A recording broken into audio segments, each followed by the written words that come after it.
Warning Subdivision at UNICEF, and I'm very honored to moderate this final session of the day. It's the third session. I know that you may be tired, so we'll try to go fast, but to remain in depth. So the agenda is around international cooperation and partnership approaches. So we will have international speakers. We'll go around Europe and some African countries that you will discover very soon. And we will also go through other sectors than railway to make this comparison and see how it works also in similar sectors or area with the same security problematics. So I'm happy to welcome on the floor Alessandro Del Oro.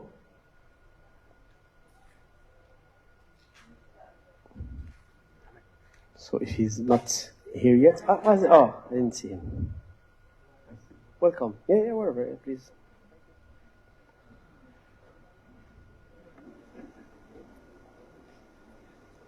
So, Mr. Mundir Ben Khamsa, in the floor.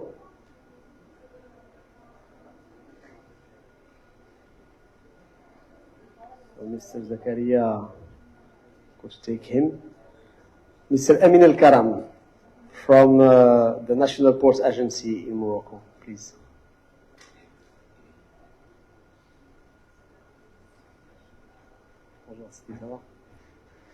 And finally, Sheikh Ibrahima Indiaye, General Director of Senter.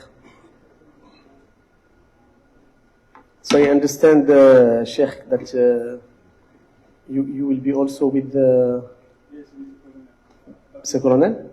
Okay, so please come to. Oh, you will come here to present afterwards. Okay. So thank you all for your contribution. I hope that the assistants will enjoy all the information you will share with us. Again, we have the General Assembly of UIC Africa just after our session, so we'll ask you to be focused on your presentation, and then we'll provide opportunity to the assistants to ask some questions if we are fast enough. Okay. So, Mr. Alessandro Del Oro, the floor is yours. If you can start.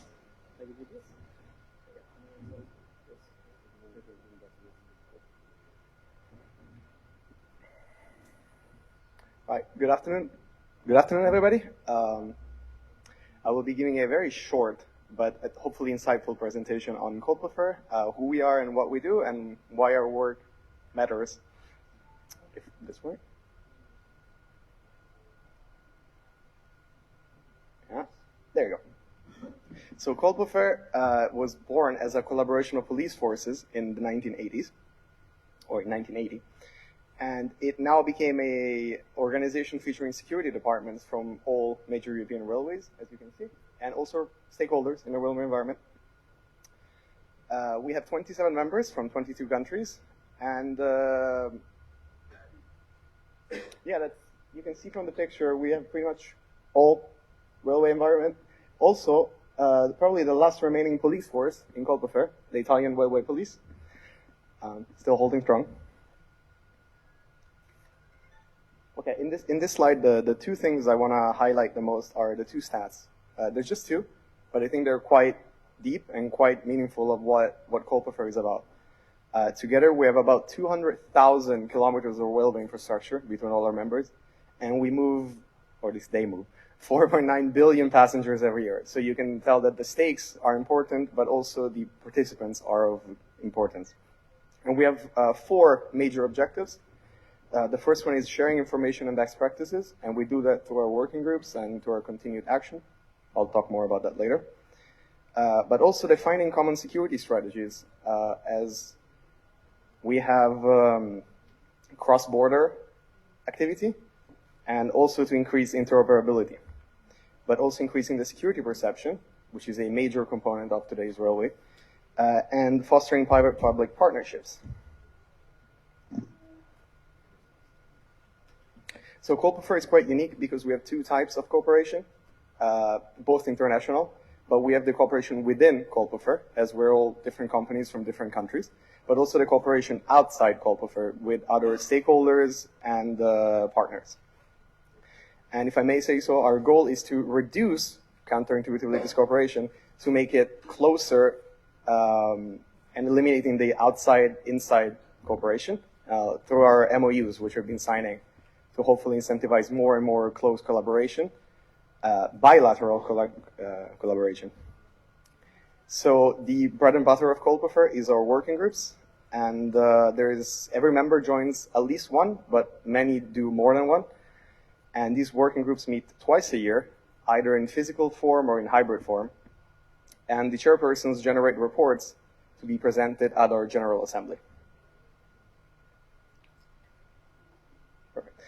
These are some examples of the outputs of our working groups, and personally I think the most noteworthy one is our upcoming graffiti app, as it will be basically a database to find trends and perpetrations of graffiti, which will be accessible to all our members.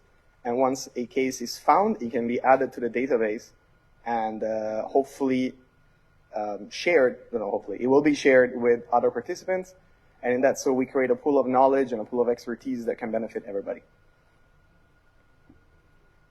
Oh. There you go. We also, Coalprefer endorses external partnerships with the AEC, obviously, as you know, I'm here today, but also with the European Commission, particularly at LANDSEC, the Land Transport Security Group, the UITP, Railpur, the Community of European Railways, and Europol. And all of these are bilateral, as we said this morning. It's not only a relationship, but true cooperation on quite often a weekly, or if not daily basis. The amount of emails and communication shared is quite astonishing. So as I mentioned before, the MOUs have been recently sort of the cornerstone of Coalprefer. And they allow us to aside from formalizing cooperation, they allow us to foster more cooperation down the line. As, for example, the one with Railpol that we just signed allows our members to participate in Railpol working groups and events, and vice versa.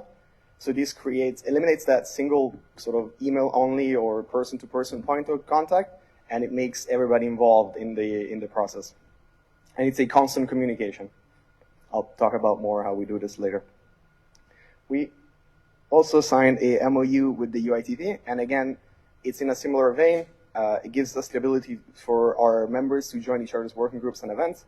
For example, just 2 weeks ago, I went to the Security Committee in Rome, and they joined us for our General Assembly in Poland last week.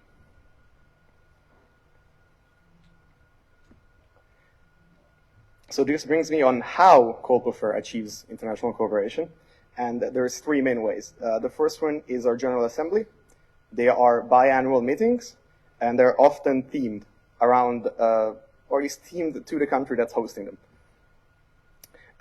We bring stakeholders and institutional guests, as well as our members, to discuss common security challenges.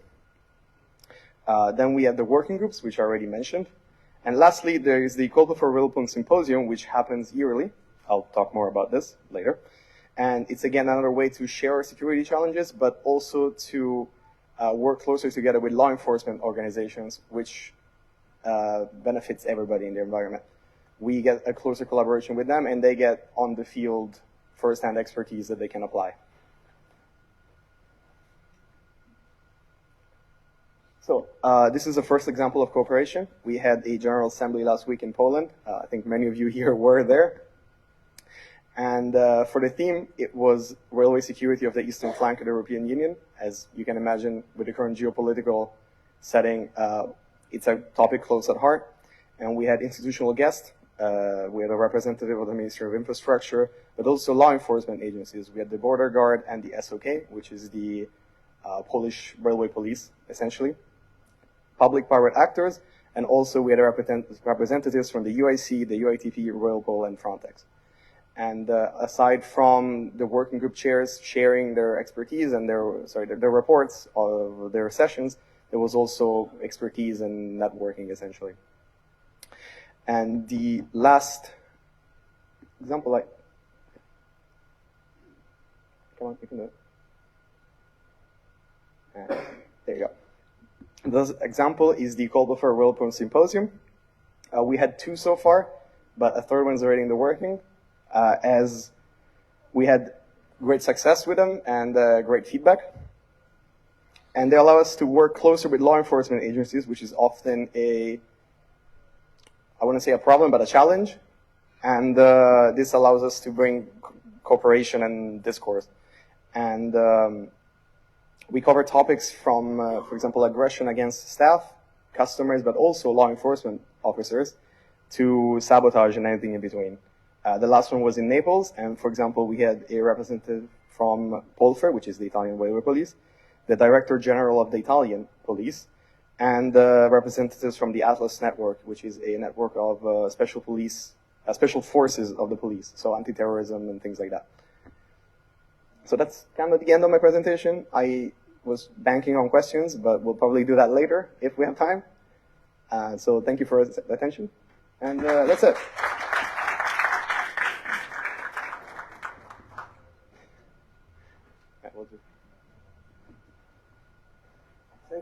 Thank you, Alessandro, for your presentation. Afterwards, we will jump into three other presentations. 2 will be related to railway operators. They will share their approaches on security, and 1 specific case to benchmark with the port approach to security. But I would like to emphasize what you said, and I think that's the experience of Culpeper. Apart from showing us how you are managing this in Europe as a special working group of the UIC, I think that this can be also inspiring for us, for Africa, to develop also the same kind of working group, and to enhance the partnership and cooperations between networks, also to find and to build the new approach to railway security in Africa. So thank you, Alessandro. So please, Mr. Mundir from Tunisia, the floor is yours now.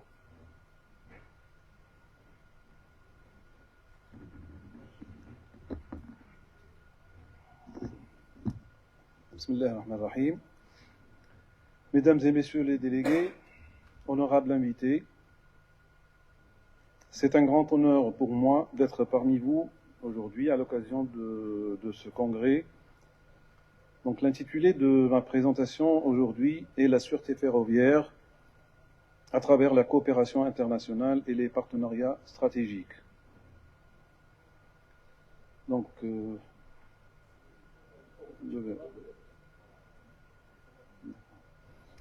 notre présentation suivra six axes principaux.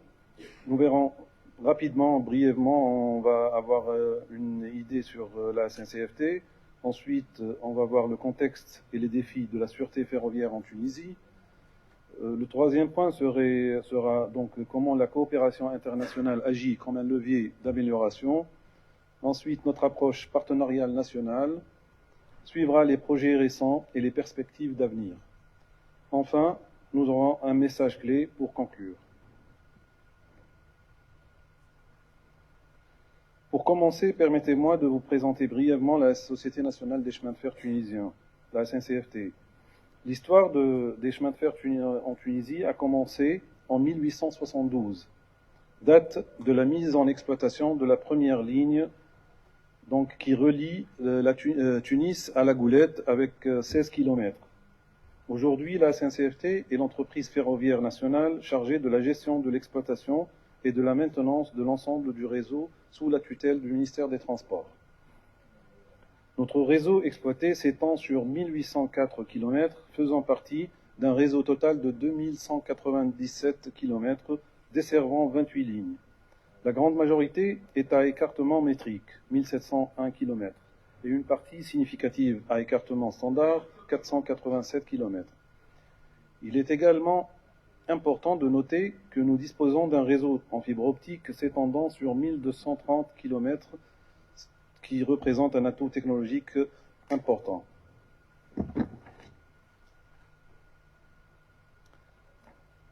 Quelques chiffres sur notre parc moteur et remorqué, avec un aperçu du transport, du trafic de la société de 2010 en comparaison avec 2024.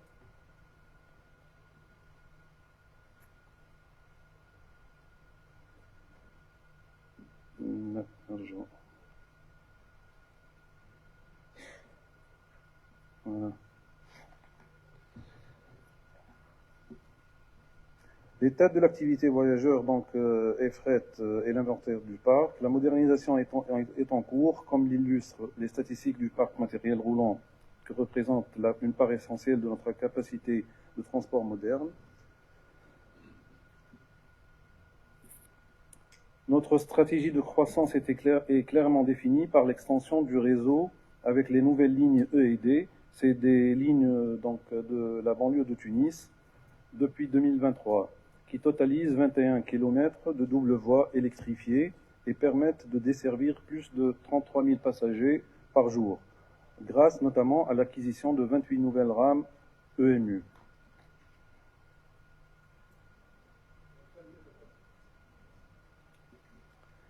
La mission de la SNCFT est claire, donc assurer un transport ferroviaire sûr, fiable et durable, au service des citoyens, de l'économie nationale et du développement territorial. Cette mission repose sur une conviction fondamentale qui nous rassemble tous ici. La sûreté constitue un pilier stratégique de la performance globale de l'entreprise et un gage essentiel de la confiance du public.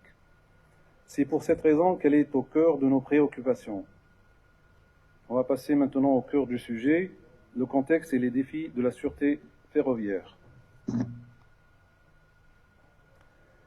La sûreté, comme nous l'avons mentionné, est un pilier stratégique du développement du transport ferroviaire. Mais avant d'évoquer les solutions, il est essentiel de définir le contexte et d'identifier les défis auxquels nous sommes confrontés.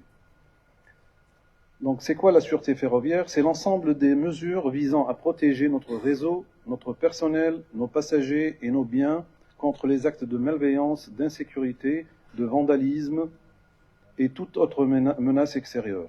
Notre mission est donc de garantir un environnement sûr et sécurisé dans l'ensemble de l'écosystème ferroviaire.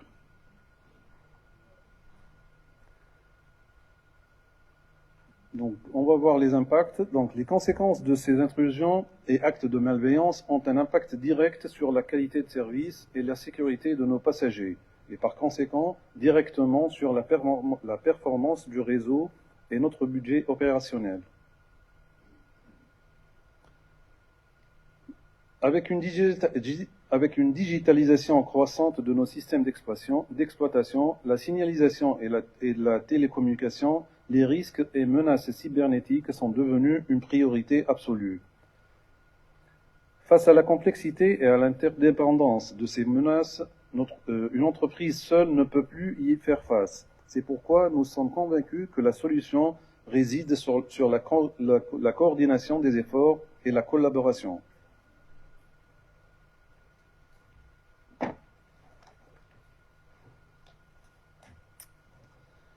Cela nous mène à la troisième partie de notre présentation, qui est comment la coopération internationale agit comme un levier d'amélioration. Face à la nature transnationale et interdépendante des menaces, notre conviction est que la coopération internationale n'est plus une option, mais une nécessité stratégique. Le secteur ferroviaire partage des défis, des normes et des technologies communes. Il est donc logique de partager aussi les stratégies de sûreté et les bonnes pratiques. La coopération internationale ne se limite pas à la théorie, elle se traduit par un renforcement des capacités humaines. La participation active de la SNCFT à l'UIC Security Crisis Management Working Group depuis 2023 nous permet d'échanger des bonnes pratiques en matière de gestion de crise liées à la sécurité. Les échanges débutés en juin 2012 ont mené à l'organisation en 2013 à Tunis d'un séminaire international sur la sûreté ferroviaire, visant à sensibiliser les acteurs du secteur à la gestion et au management de la sûreté. Suite à la signature d'un protocole d'accord en 2016, un contrat spécifique a permis la création, avec l'assistance technique de la SNCF, d'une unité sûreté au sein de la SNCFT. Un projet de décret est en cours d'élaboration pour fournir à cette nouvelle unité un cadre juridique précisant ses attributions.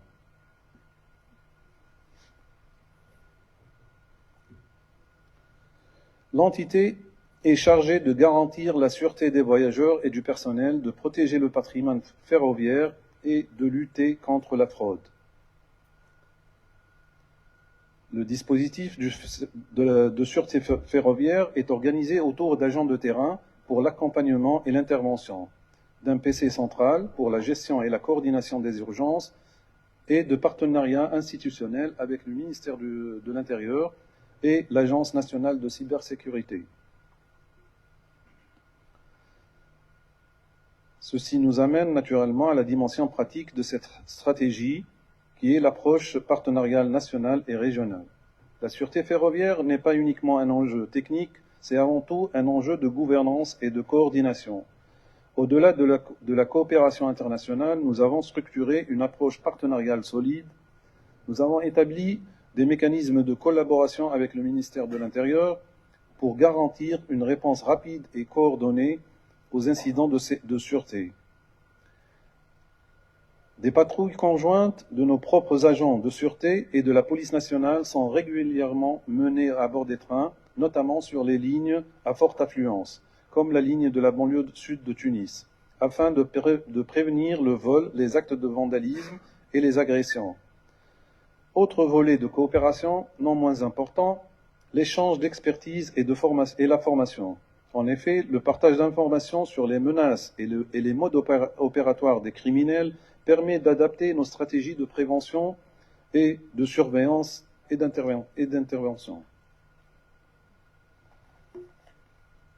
Là, un graphique qui illustre donc clairement les défis persistants liés aux alertes non justifiées, signal d'alarme, aux incidents directement liés à l'environnement d'exploitation, actes de vandalisme, jets de pierre, chute de personnes. Cette analyse montre un succès relatif dans la réduction des incidents liés au jet de pierre et à l'abus de l'utilisation du signal d'alarme, tandis que les actes de malveillance et de la chute des personnes restent des points de vigilance constants. Cette approche globale, combinant l'international pour l'expertise, le national pour l'intervention et l'interne pour la prévention, nous permet de consolider nos projets récents et de jeter les bases de nos perspectives d'avenir. Pour traduire ces stratégies en actions concrètes et améliorer l'environnement de sûreté, la SNCFT a récemment planifié et lancé plusieurs projets clés, à savoir la modernisation des infrastructures de sûreté, le renforcement des compétences humaines et la sûreté numérique. Le projet cybersécurité, afin de gérer des risques accrus relatifs à l'extension de notre réseau de fibre optique et afin de le rentabiliser, une feuille de route en matière de cybersécurité est actuellement en cours d'élaboration avec l'assistance technique de la Banque mondiale.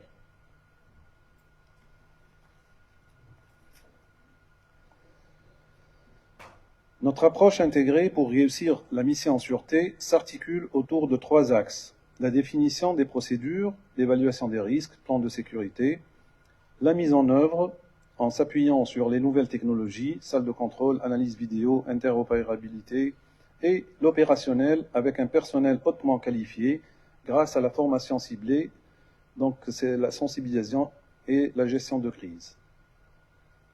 Enfin, nous arrivons au message clé.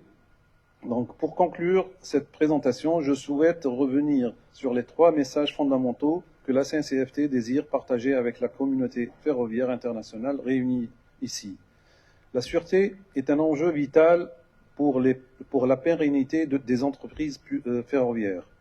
La coopération internationale est un catalyseur d'efficacité et de progrès, Et troisièmement, l'engagement de l'ensemble des parties prenantes est indispensable.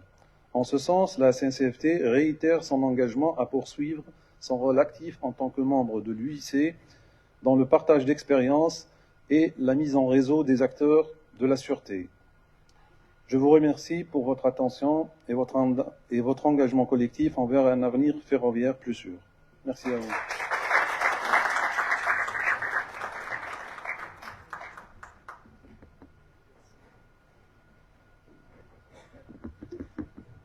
Thank you, Mr. Mundir, for this comprehensive overview of your approach, Tunisian approach towards security, railway security. And thank you for sharing your data that shows that your approach leads to some improvements. I would like just to highlight one thing that you said, that it is security in railway is vital for the operators. You also highlighted that with low security level, maybe we can lose clients, then we can lose revenue. And this make the link with the presentation, the introductory message that we had this morning, to consider the security not as a cost, but as an investment. Okay, thank you very much again. So now let's jump to Mr. El Karam, who will provide us a benchmark through the security management in the ports in Morocco. Please, Mr. Karam.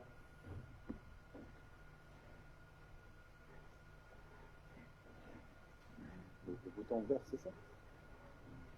Le vert.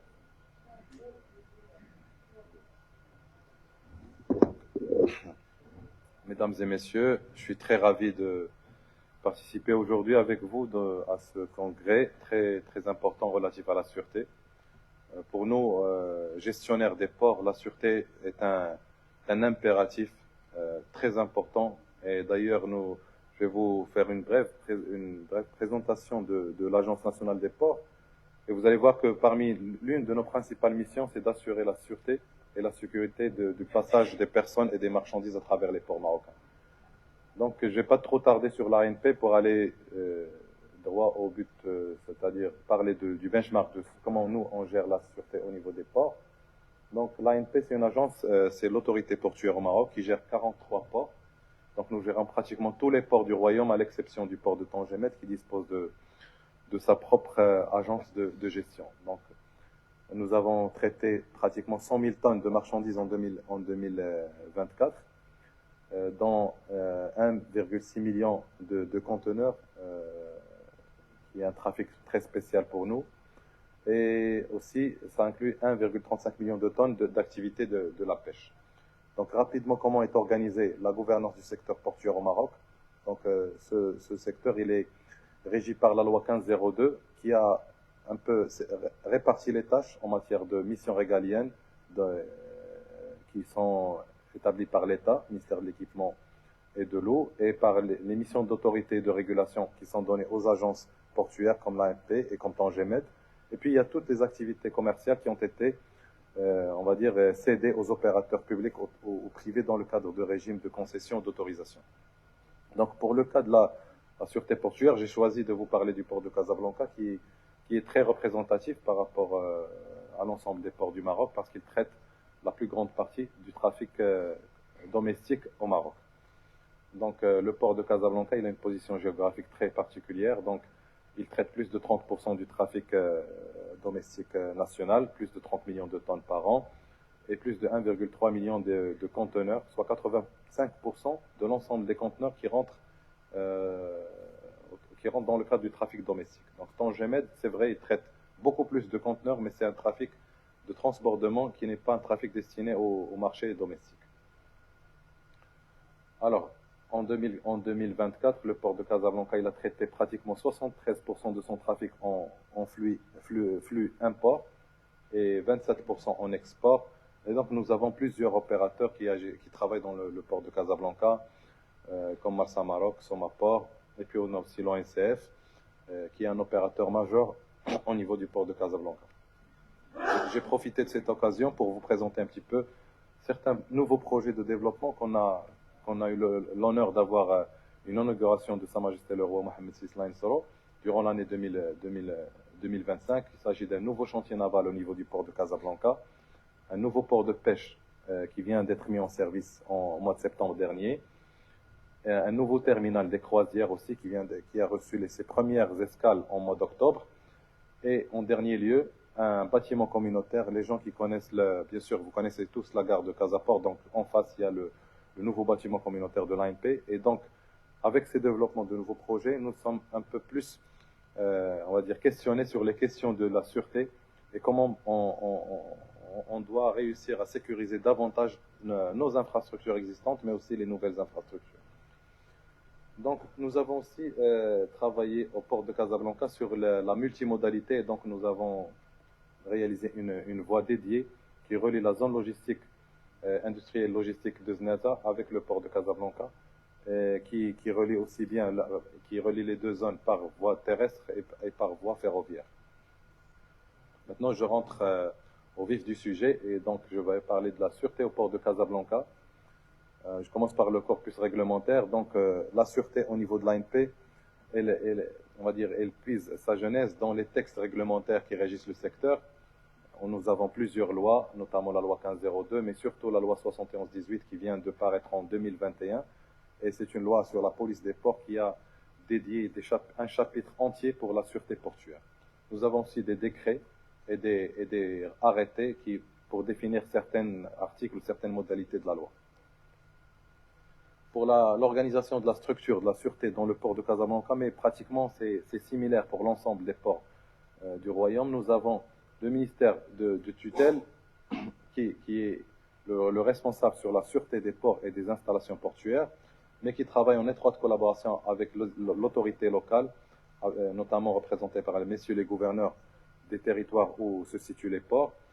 Mais nous avons aussi à l'intérieur du port lui-même plusieurs installations portuaires, et chaque installation portuaire, ce qu'on appelle port facilities, elle est responsable de sa propre sûreté, et elle anime son propre, on va dire, dispositif de sûreté que je vais expliciter par la suite, à travers bien sûr des Port Facility Security Officers, ce qu'on appelle dans les ports les PFSO, et bien sûr avec, on va dire, en se basant aussi sur l'intelligence collective. Et nous avons créé au niveau des ports ce qu'on appelait les comités locaux de sûreté portuaire. Je vais vous expliquer par la suite leur composition. Donc, au niveau des ports, il faut savoir que la notion de la sûreté a beaucoup évolué depuis les incidents du 11 septembre qu'a connu les États-Unis. Et donc, après ces incidents-là, donc la notion de sûreté portuaire, bien l'Organisation maritime internationale qui est basée à Londres et qui est l'organe le plus influent en matière de gestion de la sécurité et de la sûreté dans les ports, mais aussi dans le transport maritime. Et là, on va dire, il a travaillé sur des nouveaux chapitres dans les conventions internationales, et ils ont dédié des chapitres, on va dire, spécifiques pour la sûreté portuaire, ce qu'on appelle le code ISPS, communément parlant. Et donc, c'est un code qui est venu pour, on va dire, renforcer davantage la relation entre les navires et les installations portuaires. Parce que les ports, nous avons constaté que le navire commence à constituer une source, on va dire, de danger pour le port, et le port aussi constitue un danger pour les navires. Et le cas du Maroc, il est très parlant parce qu'on est dans une zone qui connaît un certain nombre de risques en matière de, je vous donne des exemples, les risques majeurs qu'on gère en matière de sûreté qu'on gère dans les ports, c'est les risques d'immigration clandestine par exemple, les risques de trafic illicite, le terrorisme, le vandalisme, les actes malveillants de tout genre. Et donc, cette relation navire-port, elle a un peu évolué depuis les regrettés incidents du 11 septembre. Donc, notre objectif en termes de sûreté, c'est de sécuriser le port, les navires, mais aussi les zones qui sont adjacentes au port, mais dont la sûreté intéresse la sûreté du port. Donc, c'est ça notre démarche. Et donc, dans le cadre de ce code ISPS, le code ISPS, il a un peu défini toute la manière avec laquelle il faut gérer la sûreté au sein d'un port ou d'une installation portuaire. Il a instauré les notions d'évaluation de sûreté, et sur la base de laquelle chaque port et chaque installation portuaire a été obligé de mettre en place un plan de sûreté impliquant aussi bien le volet humain, le volet matériel mais surtout le volet procédural. Donc l'ensemble des ports du Maroc, et notamment le port de Casablanca, il est certifié conforme à ce code-là depuis sa création en 2004. Et donc cette certification, elle ne peut pas durer au-delà de 5 ans. Et donc il faut à chaque fois renouveler les évaluations de sûreté, les plans de sûreté, etc. Ici, c'est un schéma qui vous explique ou bien qui expose un petit peu l'ensemble des installations portuaires au port de Casablanca. Donc, quand on dit installation portuaire, c'est-à-dire c'est un terminal clôturé, bien spécifique et qui est déclaré au niveau d'une base de données à l'Organisation maritime internationale pour veiller au suivi de sa conformité en matière de sûreté. Ça, c'est une décomposition géographique, mais si on s'intéresse uniquement à la sûreté, c'est ce genre de décomposition-là avec lesquelles on travaille. Donc, tout ce qui est à l'intérieur du port, les arts, c'est des zones d'accès restreint et donc ils ont leur propre traitement par rapport à la sûreté. Tout ce qui est en assuré, les zones contiguës intéressant la sûreté portuaire, ce sont des zones à l'extérieur du port, mais dont la sûreté impacte directement le port. Et puis nous avons ce que vous voyez le ZPS, c'est-à-dire des zones portuaires sensibles. C'est aussi des zones, de par les évaluations qu'on fait, on constate que c'est des zones qui peuvent être potentiellement intéressantes en matière de sûreté. Une embarcation de pêche artisanale, par exemple, qui peut accéder par le bassin portuaire et peut être comme une menace par rapport à la sûreté. Donc, tout à l'heure, j'ai parlé du comité local de sûreté portuaire, et ça, c'est une expérience qui a été très, très saluée de par tous les audits qu'on reçoit nationaux ou internationaux. Donc, la sûreté au sein du port repose vraiment sur une coordination, une collaboration étroite entre l'ANP, c'est-à-dire c'est nous, à travers les capitaineries des ports, mais aussi des acteurs majeurs comme la Gendarmerie royale maritime, la Marine royale, les opérateurs portuaires, la Direction générale de la Sûreté nationale, bien sûr, l'administration des douanes, l'autorité locale et la protection civile. C'est un process qui est en perpétuelle dynamique et ces comités locaux de sûreté portuaire se réunissent minimum 1 à 2 fois par mois, même s'il n'y a aucun incident, aucune raison liée à la sûreté.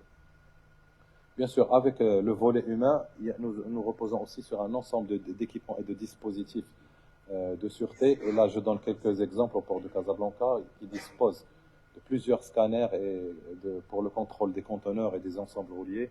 Ça nous permet de détecter certaines tentatives d'intrusion ou certaines tentatives d'immigration clandestine.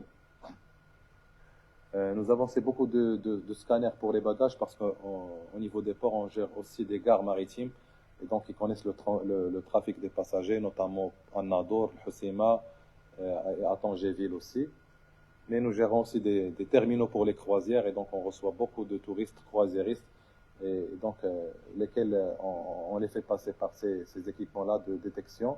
Nous avons plusieurs portiques pour détection de métaux, pour détection de traces d'explosifs, narcotiques, détecteurs de métaux, donc un ensemble d'équipements qui sont édictés par les évaluations de sûreté que nous réalisons en amont et qui répondent on va dire, avec lesquels on répond à ces menaces-là dans le cadre de nos plans de sûreté.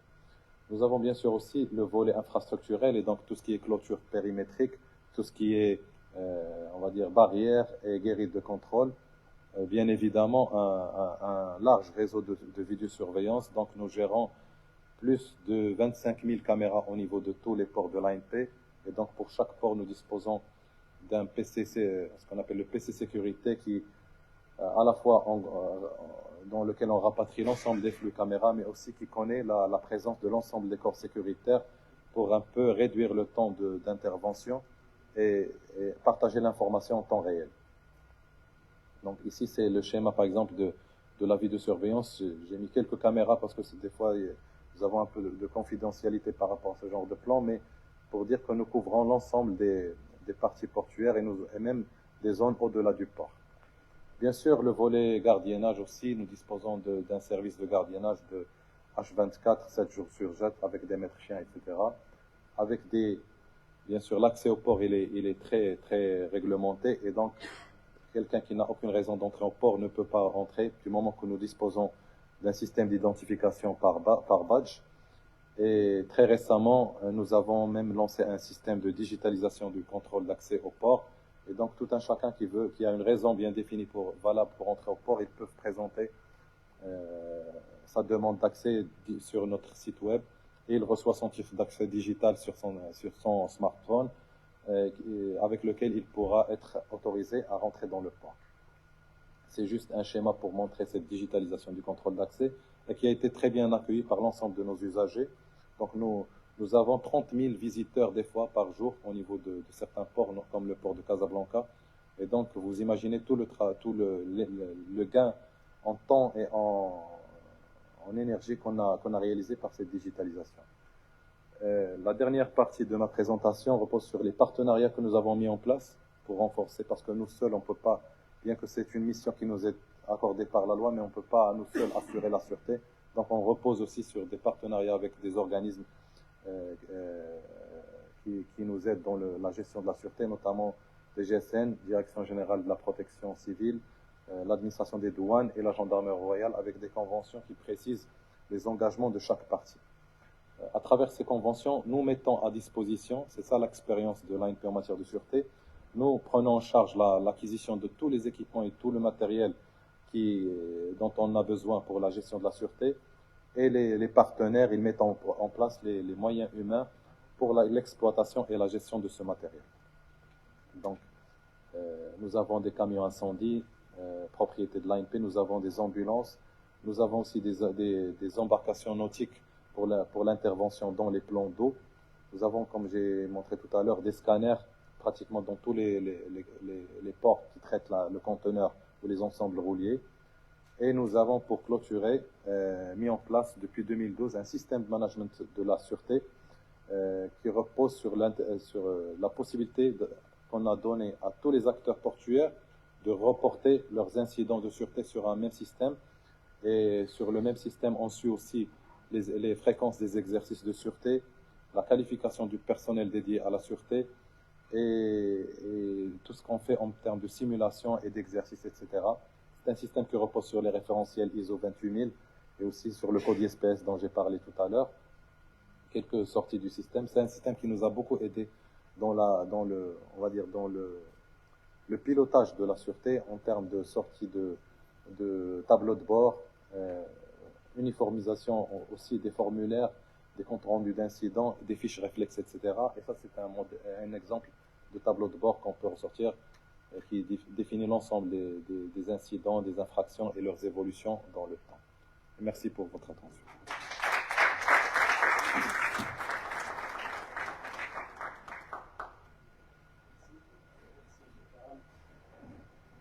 Merci, Monsieur Karam, de nous avoir fait plonger l'espace d'un instant dans les ports et le port de Casablanca. So thank you very much for this benchmark session. Maybe some takeaways because the benchmark is made to make some comparisons. So maybe one of the main difference, and you started with it, is the law, but also the standards that allow certification. And I understand, and this was also part of your conclusion, that it helped you for making it happen and making it operational in your port. So maybe it can be inspiring for our railway sector. Even we don't have the constraints apart from the trans-border operations between some countries, but we don't have fleets that goes, let's say, beyond countries as much as that you can have it for the maritime vessels. But I think that it can be really inspiring in terms of process, and why not moving through some kind of certifications. And I think that the UIC is also here for that, to develop these kind of standards. So thank you very much again. So let's come back to the railway. And the final presentation will take us to Senegal. So Sheikh, please welcome. You will have the challenge to keep the time. Thank you very much.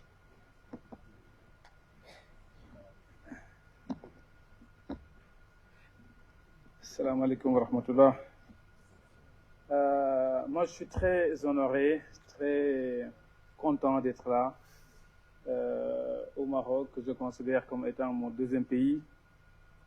Et cher Luciano, je vous transmets les mots de remerciement de son Excellence le Président de la République, Bassirou Diomaye Diakhar Faye, à la Majesté, donc le roi Mohamed VI, que Dieu l'assiste. Et nous sommes là très heureux pour partager véritablement la petite expérience que nous avons dans le cadre du TER. Je vais commencer mon intervention déjà par répondre à la question qui a été posée ce matin, parce que je n'ai pas eu la possibilité de répondre par rapport à qu'est-ce que signifie pour vous, en tout cas, la réussite dans le domaine de la sûreté. Moi, j'ai vécu pendant 25 ans en France, j'étais 18 ans à la SNCF. Ça fait que 2 ans, un peu moins de 2 ans que je suis à Dakar et je dirige donc cette société qui exploite le TER. Quand je vois qu'on fait un TER toutes les 10 minutes, entre 5 heures du matin et 23 heures, et que dans n'importe quelle heure de la journée, ma plus grande satisfaction, c'est de voir des femmes, des jeunes femmes prendre le TER sans avoir aucunement peur et sans sentir un sentiment d'insécurité. Parce que nous avons mis en place ce qu'il faut et c'est ce qu'on va essayer de vous exposer tout à l'heure. Ces 3 points qui vont rimer ma présentation. Le deuxième point sera réalisé tout à l'heure par le colonel Mademba Yassine Ndiaye, qui est le colonel de la Légion de gendarmerie spécialement dédiée au TER. Nous n'avons pas de juge, nous n'avons pas de sûreté ferroviaire.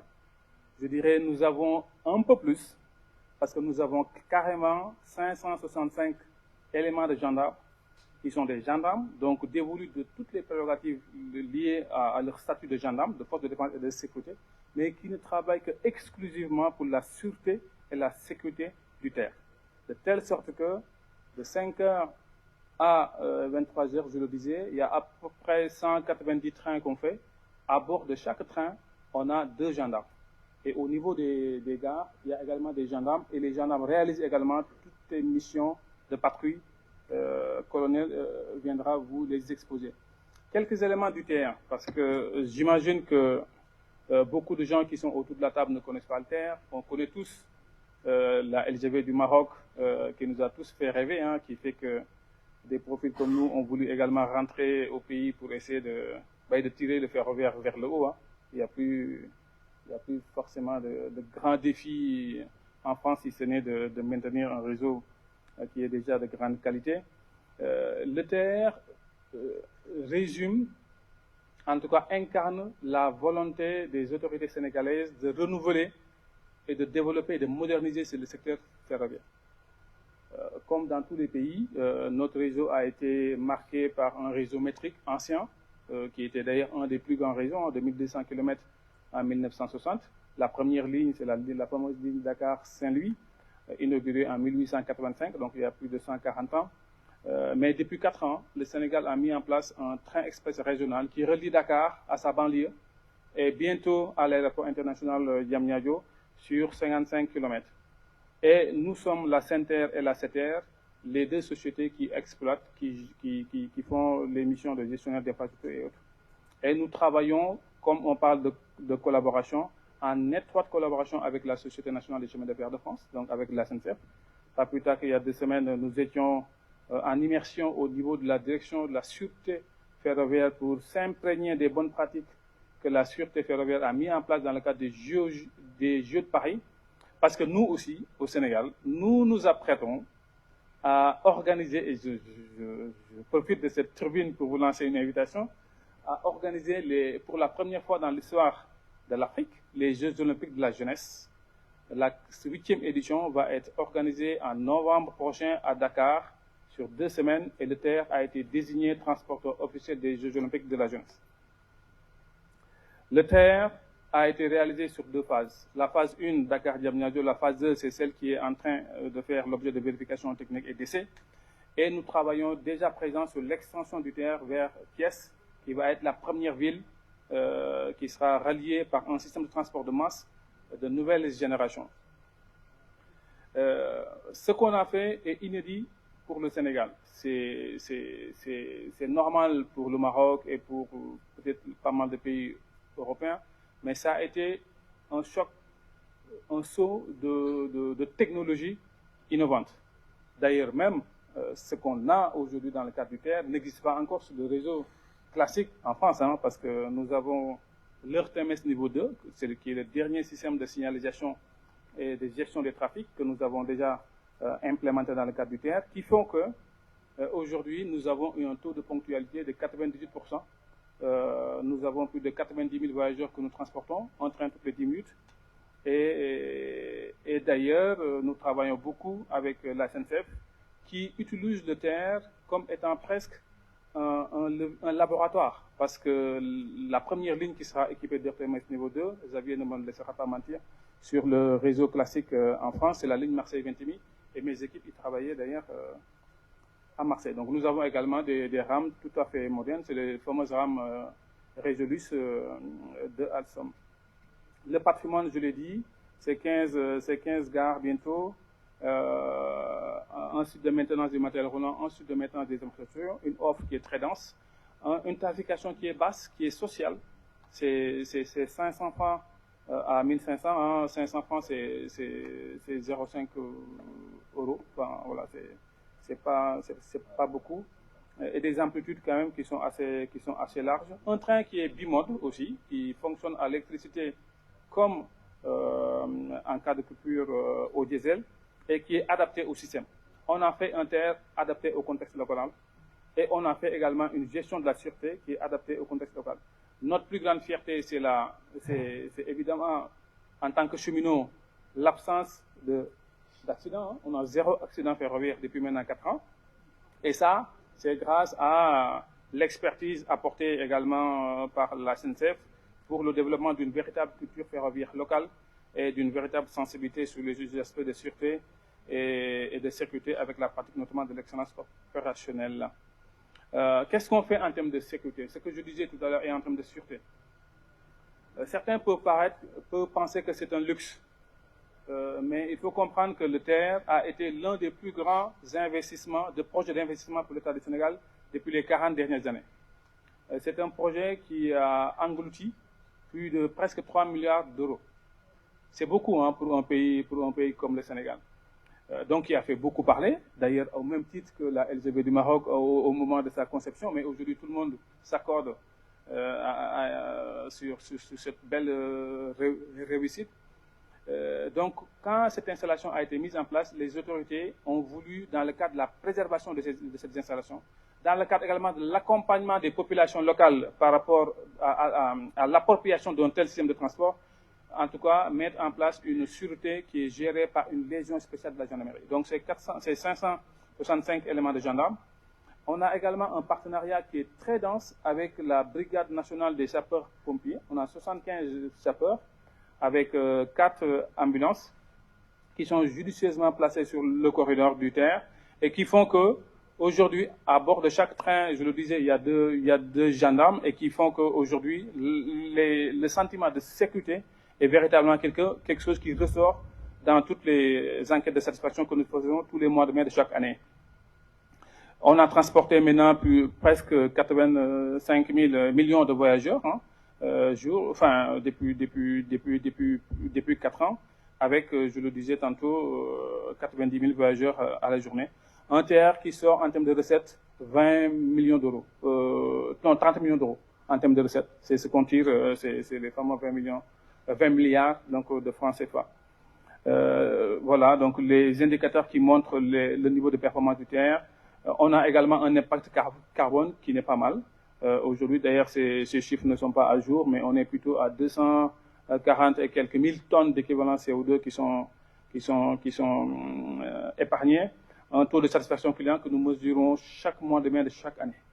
Et dans ce taux de satisfaction client, c'est là où ressort le sentiment de sécurité, qui est un sentiment pour nous très, très important à préserver. Le bilan de l'exploitation, j'en ai parlé. Je vais directement aux perspectives. Pour nous, le plus grand défi, c'est de maintenir ce haut niveau de performance dans le temps. Les installations sont nouvelles. Elles ont à peu près 5 ans d'existence. Aujourd'hui, le haut niveau de performance est acquis. Maintenant, arriver à le maintenir et surtout arriver à répondre aux enjeux des Jeux olympiques de la jeunesse, qui sont des enjeux colossaux pour nous, parce qu'on n'atteint pas plus de 6700 athlètes, jeunes athlètes, donc accompagnés avec des familles. On a plus de 18 000 personnes qui sont les délégations officielles, et on attend surtout 1 million de voyageurs, 1 million de touristes. Et tout ça va mettre en tension le système du TER. Donc, on est véritablement allé bencher un peu partout, et on benchera également avec l'ONCF, avec qui nous travaillons et nous avons une relation de partenariat, dans le cadre également de l'organisation de la CAN, sauf que nous, notre Coupe du Monde, enfin, votre Coupe du Monde arrivera d'ailleurs avant ou après nous, je ne sais plus, mais nous, en novembre, on aura ces Jeux Olympiques pendant 2 semaines. On a un projet encore plus vert, qui est le développement du TER en mettant en place des panneaux photovoltaïques, et on travaille déjà à présent donc, sur l'extension du TER vers Thiès-Embourg.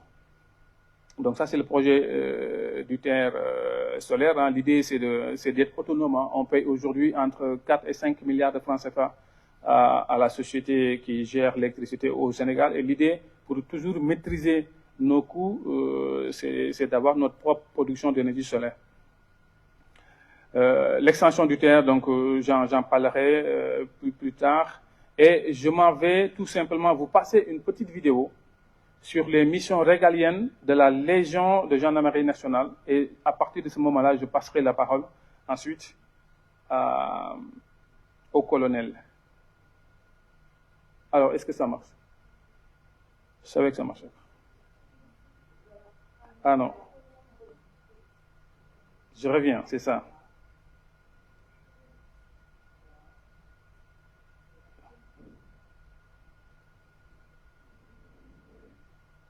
Non.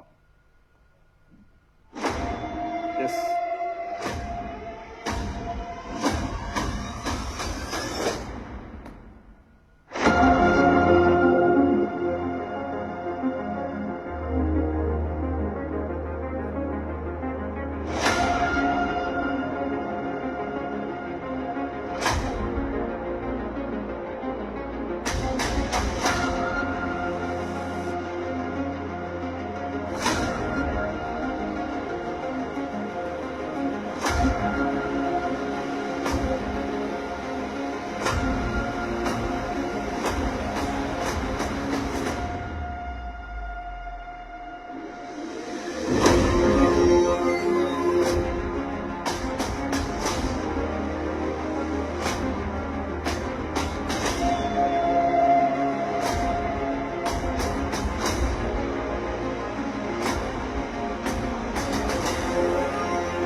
Voilà, ça montre quelques images de l'intervention de la gendarmerie nationale, mais ça montre également à quel point la population locale avait besoin d'être accompagnée pour s'approprier un tel mode de transport qui était une nouveauté.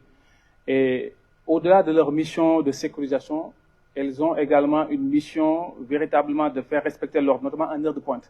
À Dakar, nous avons beaucoup, à la gare de Dakar, nous avons beaucoup de monde en heure de pointe. Et le fait, la simple présence de la gendarmerie fait que les gens respectent l'ordre parce qu'on fait ce qu'on appelle de la rétention. Donc, colonel, vous pouvez me retrouver pour continuer la présentation sur les slides qui vous concernent, avec le souci qu'on a d'avoir terminé très rapidement.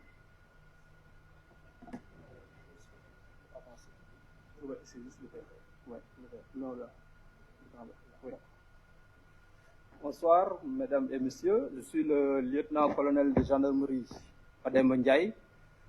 Comme l'a dit le directeur général, je suis le commandant de la Légion de gendarmerie en charge de la sûreté du TER, sécurité et sûreté en même temps. Donc j'ai l'insigne honneur de vous faire la présentation de la Légion. Donc, mais avant, nous avons ici un peu quelques détails par rapport au TER, comme il l'a dit le DG. Donc ça, c'est une linéaire qui va sur 55 km avec 2 phases. D'accord. La première phase, c'est de Dakar à Diamniadio, la nouvelle ville. Donc la deuxième phase, c'est de Diamniadio à AIBD. AIBD, c'est l'aéroport international Blaise Diagne. Donc, voilà, donc schématiquement, un peu le tracé du TER. Bon, ça, j'ai suivi un peu une démarche militaire, c'est la raison pour laquelle vous allez voir un peu la différence donc, sur la présentation. Dès son lancement, donc en novembre 2018, il a été confié à la Légion de gendarmerie des transports ferroviaires la charge d'assurer la sûreté du train express régional. Donc ces attributions sont tirées du décret 2020-23, donc 2023-23-36, donc qui lui confère les attributions. Donc se pose alors la problématique de savoir quels sont les défis sécuritaires auxquels la Légion, c'est-à-dire mon unité à moi, est confrontée, donc pour les défis que la Légion doit relever pour faire face un tout petit peu à une mise en service de terre pour une exploitation maximale en toute sécurité à la satisfaction des clients et des autorités qui nous assignent cette mission. Alors, je l'ai dit tantôt, c'est une unité qui a ce qu'on appelle une formation spécialisée. C'est-à-dire chez nous, nous avons des unités mobiles, comme partout pratiquement dans les pays, des unités mobiles, des unités territoriales et des formations spécialisées. Donc la gendarmerie du terre, c'est une formation spécialisée. Donc avec ces différentes unités, donc c'est une unité aussi qui est articulée. On va voir un peu l'organigramme de cette unité-là après. Alors, après ça, je m'en vais vous proposer le plan qui suit. On va voir les missions et l'organigramme. Ensuite, l'enjeu et les défis sécuritaires, puisqu'on parle de sûreté ferroviaire. Et enfin, les perspectives de la Légion.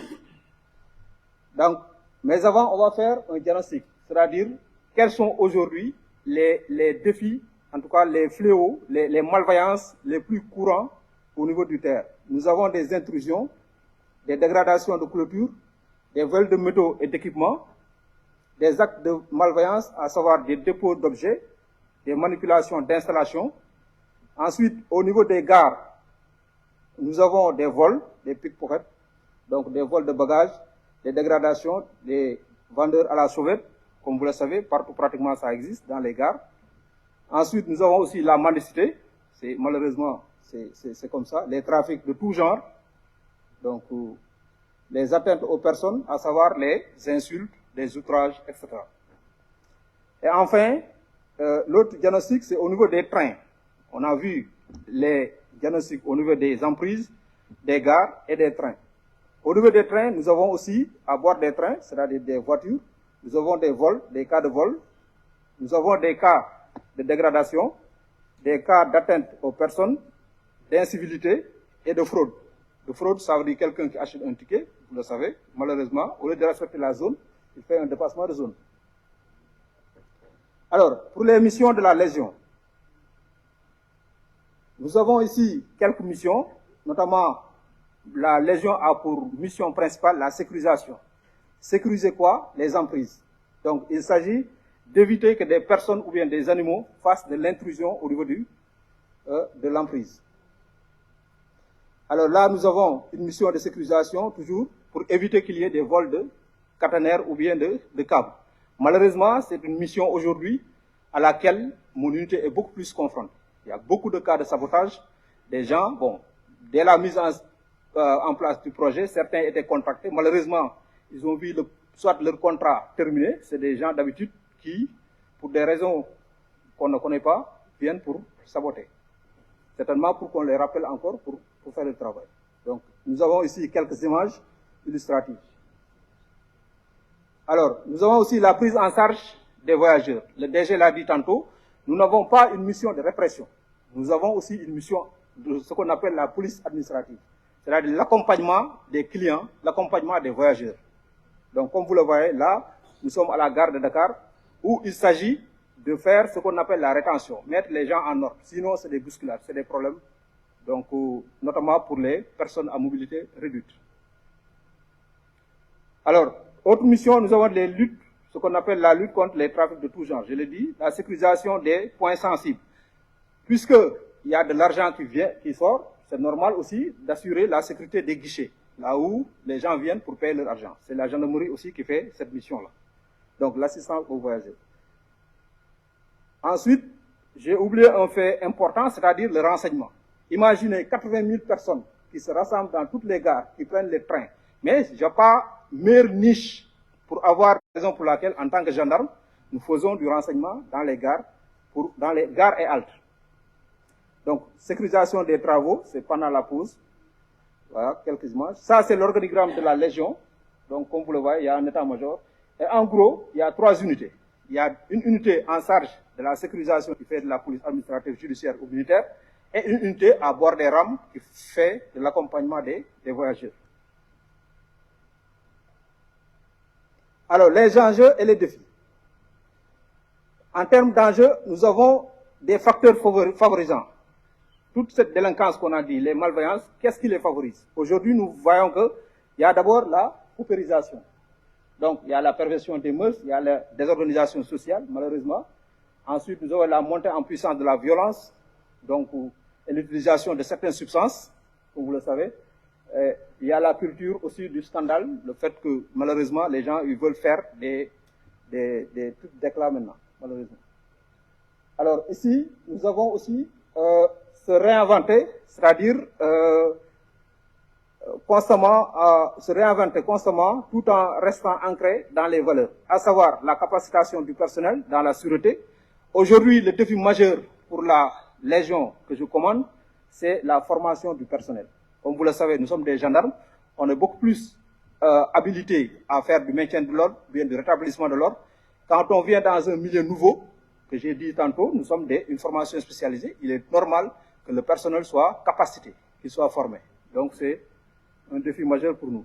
Renforcer les moyens techniques, je l'ai dit tantôt aussi. Bon, malheureusement, on fait de la surveillance avec l'escadron qui a en charge les emprises, mais il n'y a pas assez, et ça, peut-être le DG, je lui lance une pique.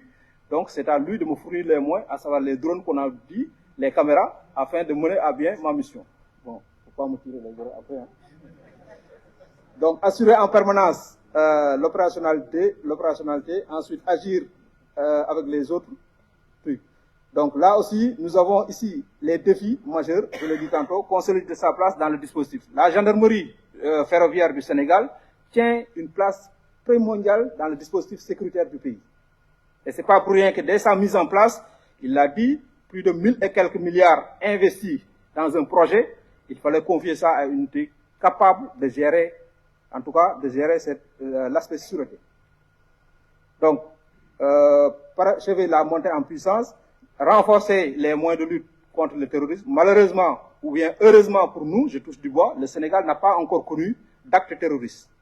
D'accord? Donc c'est la raison pour laquelle on est en train de se préparer. Il l'a dit, nous acheminons vers l'organisation des JOJ en 2026. Donc on est en train d'acquérir des moyens pour vraiment mettre en place, en tout cas, mieux assurer la sécurité ou bien la sûreté du terre.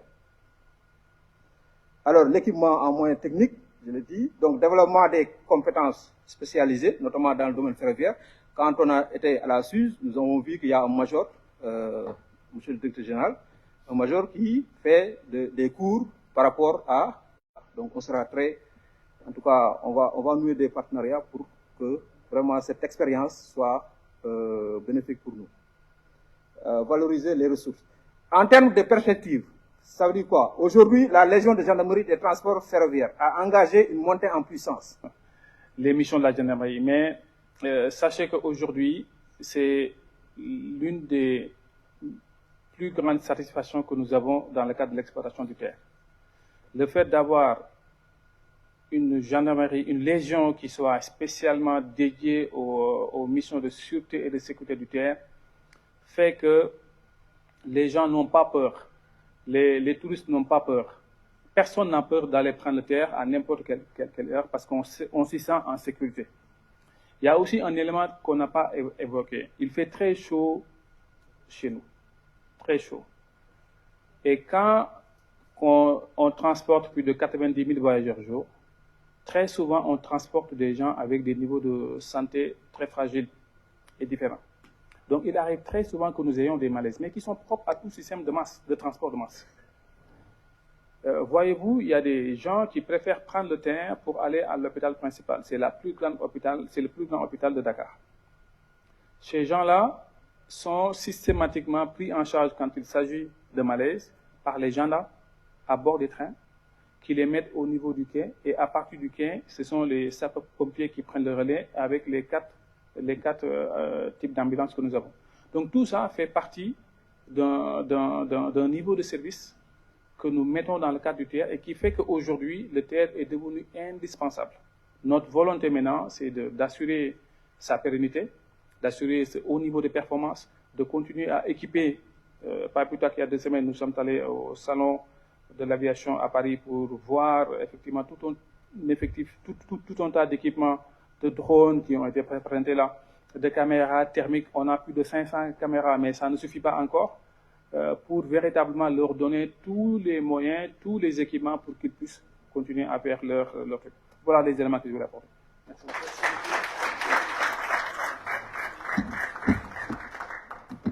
Just to conclude very fast, thank you for the attendance to this last session. Thank you for all the speakers. Sheikh, congratulations for this huge project in Africa. Maybe the main takeaway is that cooperation in all the presentations that have been made is a key to ensure the security. And what I understand also is that the security is a key for the business. Thank you very much.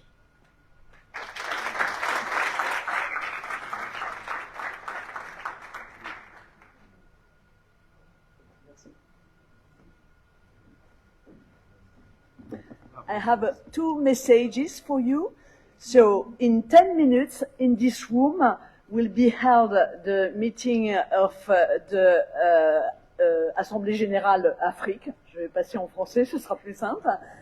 Assemblée Générale Afrique, donc dans 10 minutes dans cette salle, pour tous les membres de la région Afrique. Et à 19h30, le lieu de rendez-vous pour le départ au dîner auquel l'ONCF vous invite sera donc dans le lobby de l'hôtel, devant l'enregistrement, le bureau d'enregistrement au niveau du lobby de l'hôtel. Donc dans la partie conférence, hein, pas la partie lobby de l'hôtel. Désolée, un peu confuse.